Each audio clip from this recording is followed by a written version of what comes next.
안녕하세요. 세상에서 제가 제일 사랑하는 아들과 둘이 살고 있는 할머니입니다. 제 아들은 세상 그 어떤 아들보다 효심이 깊었습니다. 그래서 제 유일한 자랑이자 일찍 세상을 떠난 남편의 자리를 채워주는 제 유일한 버팀목이었죠. 그런 자랑스러운 아들이 갑작스럽게 뇌경색으로 쓰러지게 되었고 그 후 몸 전체를 사용할 수 없는 식물인간이 되어버렸습니다. 아직도 그때를 생각하면 너무 하늘이 원망스럽네요. 화장실에 쓰러진 아들을 너무 늦게 발견하게 되면서 상황이 더 안 좋아져 제 아들은 의식불투명한 상태로 5년 가까이 병원에만 누워있게 되었습니다. 이렇게 힘든 일을 참고 견뎌내고 있었는데 저희에게 또 한 번의 시련이 찾아왔습니다. 제 아들이 결혼을 일찍 해서 저에게 며느리가 있었습니다.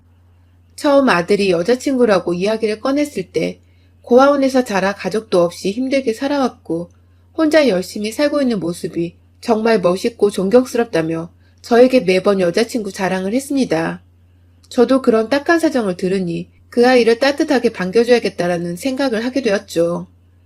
그렇게 얼마 뒤 아들이 여자친구를 집에 초대해 처음 보게 되었습니다. 어른을 대한 적이 별로 없고 숫기가 없던 아들의 여자친구는 오자마자 실수투성이었지만 그래도 그 딱한 사연을 알고 있으니 그런 모습도 다 눈 감아주었습니다. 이때 며느리로 받지 말아야 했는데 아직도 후회가 됩니다. 아들과 며느리는 인사한 지 얼마 되지 않아 식을 올리겠다고 찾아왔고 흔쾌히까지는 아니었지만 허락해 주었습니다. 그렇게 식을 올리고 아들네에 있는 제 집으로 들어오게 됐습니다. 이왕 이렇게 된 거 며느리를 진짜 딸이라고 생각하면서 살기로 했습니다. 어차피 저는 제 식당에 있어 집에서 잠만 자고 나오니 저녁과 밤을 제외하면 집에는 항상 며느리만 있었습니다. 실은 편하게 해주고 싶었어요. 결혼하자마자 시어머니를 모시고 사는 게 불편할 수 있으니까요. 그렇게 아들네와 3년 정도를 같이 살다 그 일이 터지게 됐습니다. 아들의 사고요. 갑작스런 아들의 사고에 너무 힘들었지만 그때 며느리와 둘이 손을 꼭 마주잡고 간절히 아들이 깨어나길 기도했습니다. 하지만 하늘은 무심하게 그 소원을 들어주지 않으셨고 지금까지도 식물인간으로 지내고 있습니다. 아들이 그렇게 사고로 누워있게 되면서 며느리와 저는 번갈아가며 병간호를 했습니다. 거의 며느리가 주로 병원에 상주해 있었고 저는 제 식당에서 사람까지 줄여가며 열심히 일을 했습니다.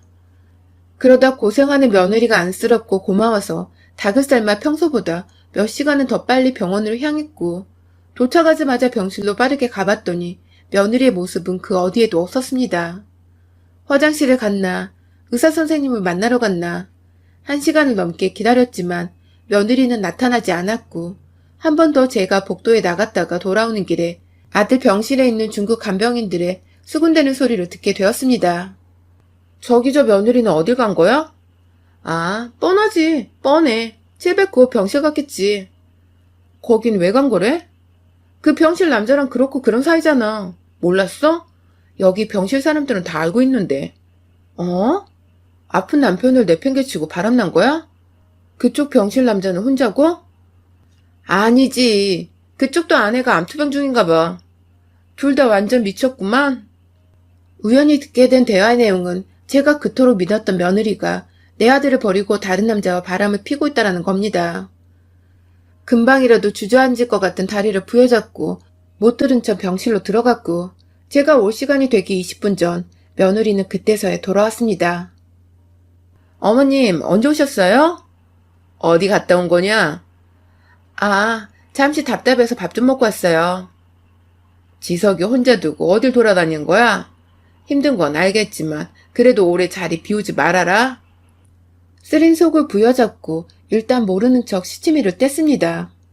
식물인간이 된 남편을 5년 동안 돌본다는 게 쉬운 일도 아니고 정말 힘든 일이라는 거 알기에 큰 소리를 치지 못하겠더라고요. 진짜 그때 마음이 찢기는 그 심정을 그 누가 알아줄까요?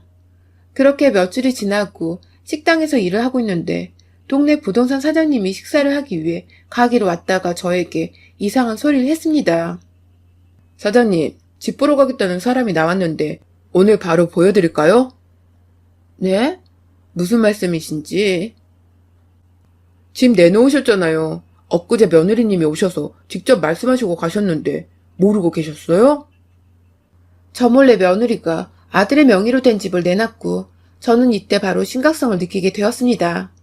일단 부동산 사장님껜 없던 일로 해달라고 말했고 혹시나 며느리가 다시 찾아오더라도 내가 아는 걸 모르게 해달라고 부탁했습니다. 그리고 저는 며느리를 감시하기 시작했어요. 평소처럼 항상 출근하는 시간에 몰래 숨어 며느리를 보고 있었는데 제가 출근하자마자 얼마 되지 않아 바로 병실을 나왔고 그 뒤를 밟아보니 병원 뒤로 나가 어느 한 카페로 들어갔습니다. 칸막이가 있는 카페였고 조심스럽게 며느리가 앉은 자리를 확인하곤 그 옆 칸으로 자리를 잡았고 조금 지나니 한 남자가 들어와 며느리와 대화를 하더군요. 그래서 그 대화를 그대로 녹음하기 시작했어요. 가게에서 일하는 직원이 증거를 무조건 잡아야 한다고 대화 녹음과 사진을 꼭 찍으라고 신신당부를 해줬거든요.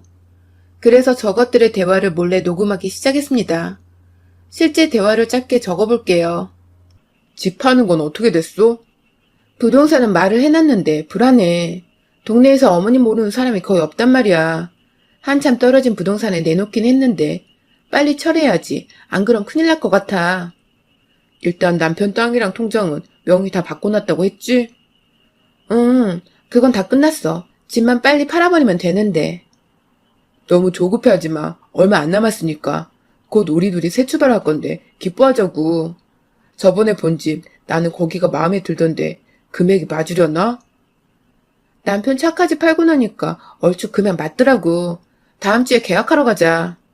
제가 일과 아들에게 온 정신을 두고 있던 그 사이 믿었던 며느리는 바람이 나서 아들의 재산으로 다른 남자와 살림을 차릴 생각을 하고 있었습니다. 이미 아들의 재산까지 몰래 자기 명의로 다 돌려놨고 이제는 집까지 팔아버릴 생각을 하고 있더라고요. 이게 어떻게 가능했는지 은행과 부동산에 가서 다 따져봤지만 며느리가 아들의 법정 대리인이기 때문에 아들의 모든 재산을 몰래 빼돌릴 수 있던 겁니다. 천벌을 받아도 모자란 연놈들. 아직도 생각하면 그것들을 내 손으로 찢어 죽이지 못한 게 한이 됩니다. 그렇게 한참을 내 자식 돈을 빼서 신이 나 있던 그 돈 연놈은 어디를 예약해놨다며 자리를 일어났고 어딜 가나 했더니 그 근처 모텔방으로 들어갔습니다. 밝은 대낮에 저런 곳을 아무렇지 않게 드나드는 며느리를 보니 더 이상 참을 수가 없었고 조심스럽게 뒤따라가 밖에서 호수를 들었습니다. 저는 15분 정도 뒤에 증거사진을 찍기 위해 올라갔고 문을 두드리기 시작했습니다. 그러자 남자가 문을 열어줬고 그대로 핸드폰으로 얼굴과 몸을 사진 찍기 시작했습니다. 어머니! 누가 네 어머니야? 벌거벗은 며느리를 찍은 후 뺨이며 등이며 머리카락이며 때리고 있는 사이 더러운 남자놈은 팬티바람으로 옷만 챙겨 도망갔고 저는 다 벗은 며느리를 복도까지 끌고 나와 망신을 주었습니다. 그 이후 저는 이 분노를 참지 못하고 법정 대리인 취소 소송을 했고 실비 보험료와 뇌경색 보상금, 집과 땅, 재산 분할할 수 있는 모든 소송을 걸었습니다. 그러자 며느리는 가만히 있지 않고 맞고수를 했고 며느리 행패에 저는 이혼소송까지 걸게 되었습니다. 재판은 길어졌고 며느리는 소송하는 동안 그놈과 헤어지게 됐답니다. 제가 그 아내에게 찾아가 모든 사실을 알렸거든요. 그래서 그놈도 병원에서 본처 가족들에게 심하게 두들겨 맞고 어디론가 사라졌답니다. 이혼당하고 아무것도 없이 빚만 남은 채 쫓겨났다고 하는 것 같았어요. 아무튼 저희의 재판은 정말 길고 긴 싸움이었습니다. 재산 분할 소송에서 못 돌려주겠다고 끝까지 버티던 며느리는 막판에 50%라도 달라며 계속 말도 안 되는 요구를 해왔습니다. 추접스럽게 거짓말에 눈물 연기까지 하면서요. 하지만 결국 판사님은 저의 편이 되어주셨고 모든 재판에서 승소하게 되었습니다. 마지막 이혼소송은 의사 능력이 없는 아들 대신 싸우는 게 정말 힘들었어요.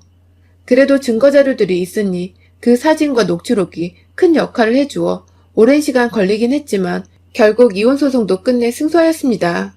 그래서 저는 아들의 재산 90%를 되찾아올 수 있었고 며느리와는 드디어 남이 되었습니다. 며느리는 소송에서 지고 나서 몇 번이나 찾아와 용서해달라고 빌었습니다. 돈도 집도 갈 곳도 없으니 저한테 무릎을 꿇고 빌더군요. 진짜 어이가 없어서 들고 있던 소변통을 얼굴에 뿌려버렸고 다신 찾아오지 말라고 내쫓아버렸습니다. 하지만 그 후에 또 식당으로 찾아와 무릎을 꿇길래 가득 찬 음식물 쓰레기통을 그날 얼굴에 던져버렸습니다. 그런데 이건 좀 너무한 거 아니냐고 정신 못 차리고 소리치는 며느리가 눈에 거슬렸는지 주방에서 일하시는 이모님이 뛰쳐나와 후추와 소금이 섞인 물을 뿌리셨습니다. 사람 새끼도 아닌 년이 낯짝도 두꺼워라? 여기가 어디라고 찾아와? 음식물 범벅에 후추와 소금까지 맞으니 눈도 제대로 못 뜨고 계속 재채기를 해댔고 그대로 저는 문 밖으로 밀어버렸습니다. 다신 찾아오지 마라. 이미 내 아들이랑 너는 남이고 우리도 남이니까 길에서도 보지 말자고. 한 번 더 기어들어오려는 걸 이모님이 뜨거운 물을 가지고 오셔서 부어버리기 전에 사라지라니까 무서웠는지 바로 꼬리 내리고 주랭랑을 쳤습니다. 아직도 그때 모습을 생각하면 웃음이 나오네요. 얼마나 웃겼는지. 눈, 코, 입이 매워서 아주 눈물, 콧물, 침까지 쏙 뺐죠 뭐. 그 이후 다행히 지금까지 눈에 띄고 있지 않습니다. 그 얼굴을 다시 안 봐도 되니 정말 다행입니다. 아직까지 아들은 병원에만 누워있지만 살아있어 주는 것만으로도 지금 너무 감사합니다. 그래도 기적이라는 게 정말 있다면 우리에게도 찾아와 주었으면 좋겠네요. 여러분의 생각은 댓글로 남겨주세요. 오늘도 시청해주셔서 정말 감사합니다.